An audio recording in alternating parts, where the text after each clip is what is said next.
In the dark, shadowy corridors of a top-secret military facility, something deadly was being reborn, deep underground, where the air was thick with the hum of machines and the distant echo of military orders.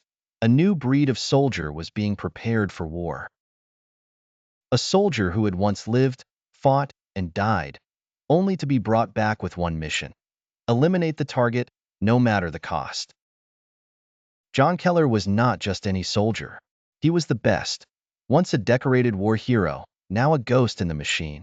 His mind was a battlefield, scarred with memories of countless wars and the experiments that had turned him into an unstoppable killing machine.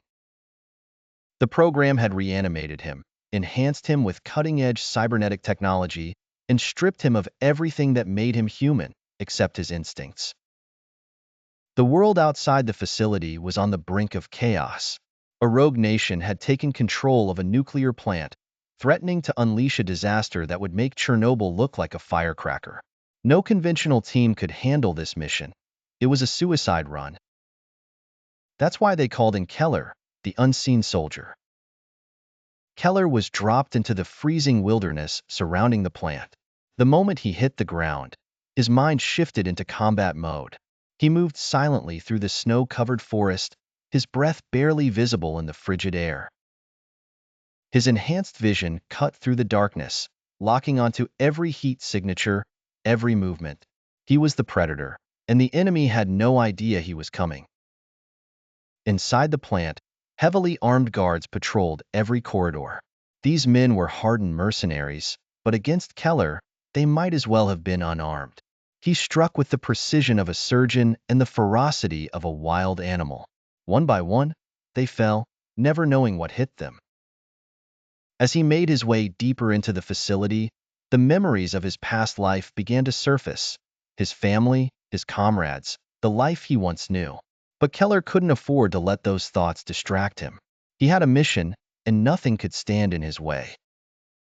Finally, he reached the heart of the plant, the control room where the rogue commander stood, his finger hovering over the button that could trigger a global catastrophe.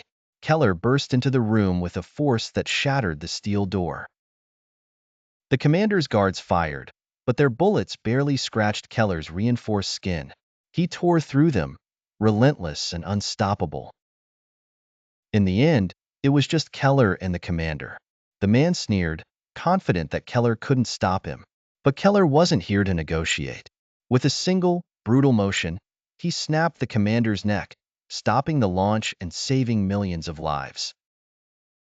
As the facility's alarms blared, Keller stood over the fallen commander, the coldness of the room nothing compared to the emptiness inside him. He had completed his mission, but at what cost? He was no longer a man, just a weapon, a machine designed to do one thing. The extraction team arrived, ready to take Keller back to the facility for debriefing and another round of enhancements. But as they approached, Keller turned away, walking into the blizzard outside. He was done being a pawn, done being a tool of destruction. In the distance, the facility exploded, a final act of defiance against those who had taken his life from him. Keller disappeared into the snow, a soldier without a war, a ghost fading into the night.